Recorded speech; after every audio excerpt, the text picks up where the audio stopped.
Assalamualaikum warahmatullahi wabarakatuh. Teman-teman, pada kesempatan kali ini kita akan belajar materi tentang statistika.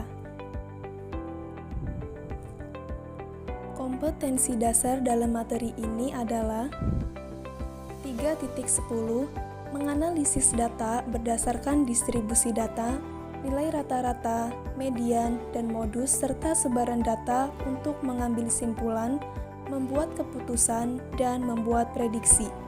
4.10 menyajikan dan menyelesaikan masalah yang berkaitan dengan distribusi data, nilai rata-rata, median, modus, dan sebaran data untuk mengambil simpulan, membuat keputusan, dan membuat prediksi. Indikator pencapaian kompetensi. Yang pertama, peserta didik dapat menghitung rata-rata dari suatu kumpulan data. Yang kedua, peserta didik dapat menentukan median dan modus dari suatu kumpulan data. Yang ketiga, peserta didik dapat menyimpulkan sebaran data yaitu jangkauan, kuartil, dan jangkauan interkuartil suatu kumpulan data. Yang keempat, peserta didik dapat memecahkan masalah yang berkaitan dengan distribusi data, rata-rata, median, modus, dan sebaran data dari kumpulan data yang diberikan. Tahukah kamu apakah statistika itu? Statistika adalah ilmu pengetahuan yang berhubungan dengan cara-cara pengumpulan data, pengolahan data, penyajian data, penganalisaan data, serta penyimpulan data. Dalam statistika terdapat penyajian data, ukuran pemusatan data, dan ukuran penyebaran data. Yang pertama, penyajian data. Penyajian data ini bertujuan untuk menyederhanakan bentuk dan jumlah data, sehingga dapat mudah dipahami oleh pembaca. Ada dua cara untuk menyajikan data, yaitu dalam bentuk tabel dan diagram. Yang pertama, tabel. Penyajian data dalam bentuk tabel berarti mengumpulkan data-data ke dalam kelompok yang sama pada suatu baris atau kolom, sehingga setiap kelompok memiliki frekuensi atau jumlah. Yang kedua, diagram batang. Pada diagram batang, data-data akan disajikan dalam bentuk persegi panjang yang memanjang ke atas dan memiliki lebar yang sama. Setiap batang tidak boleh saling menempel dan harus memiliki jarak yang sama. 3. Diagram garis. Menyajikan data dalam diagram garis hampir sama dengan diagram batang, hanya langkah akhirnya saja yang berbeda, yaitu dengan menarik garis secara berurut dari titik-titik yang telah disesuaikan dengan data. Yang keempat, diagram lingkaran. Pada diagram lingkaran, data-data ini dibagi menjadi juring-juring berdasarkan kelompoknya masing-masing. Juring-juring ini dapat dinyatakan dalam bentuk persen ataupun derajat. Selanjutnya, ukuran pemusatan data. Ukuran pemusatan data digunakan untuk mendapatkan gambaran yang lebih jelas mengenai sekumpulan data. Ukuran pemusatan data terdiri dari min, median, dan modus.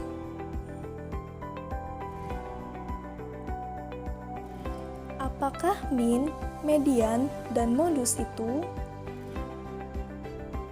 Min atau rata-rata suatu data adalah jumlah seluruh data dibagi oleh banyaknya data.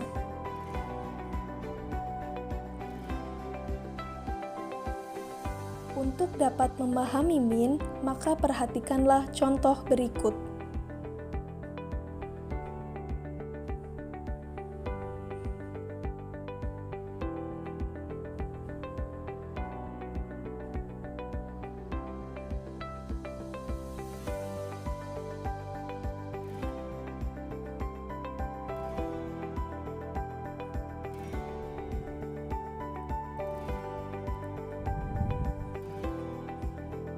Selanjutnya median. Median adalah nilai tengah dalam sebuah data setelah diurutkan.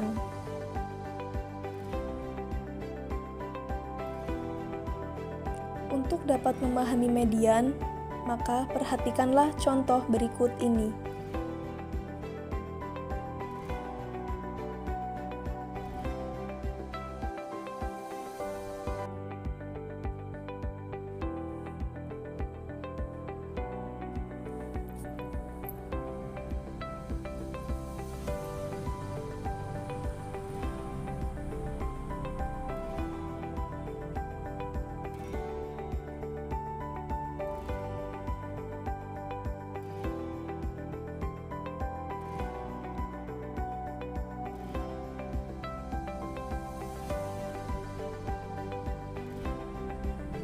Kemudian modus. Modus adalah data yang paling sering muncul atau data yang mempunyai frekuensi terbesar. Berikut ini adalah contoh menentukan modus.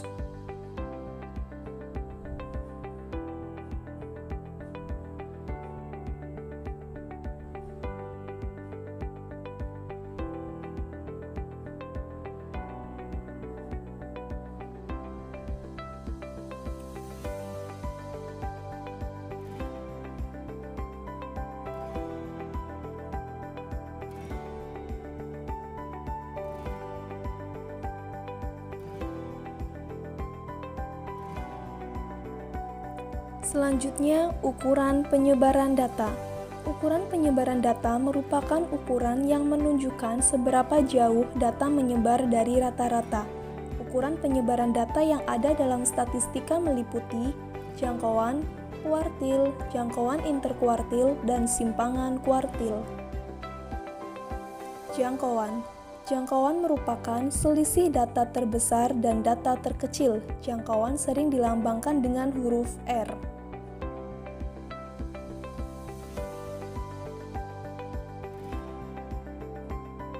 Untuk dapat menentukan jangkauan, maka perhatikanlah contoh berikut.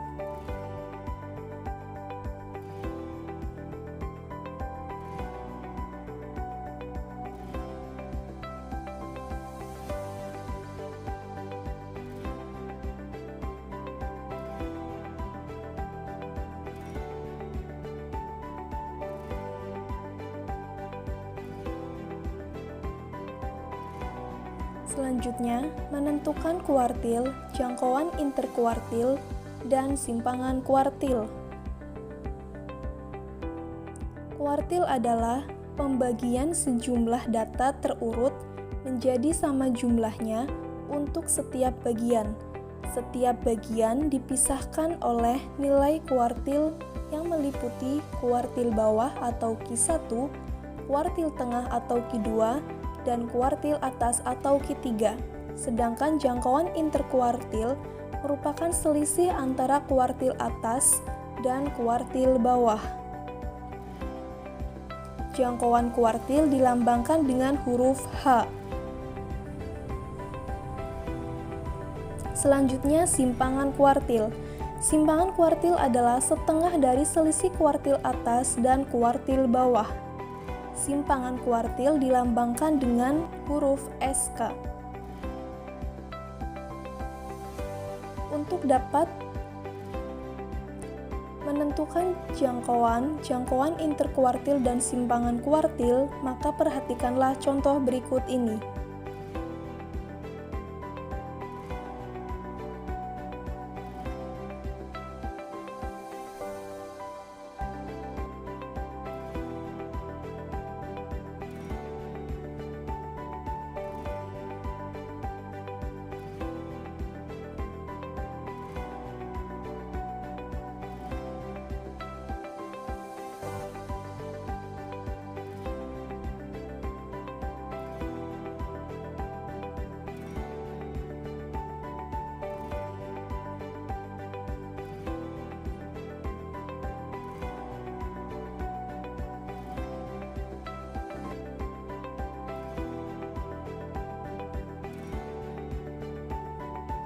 Sekian yang dapat saya sampaikan. Terima kasih, semoga bermanfaat. Assalamualaikum warahmatullahi wabarakatuh.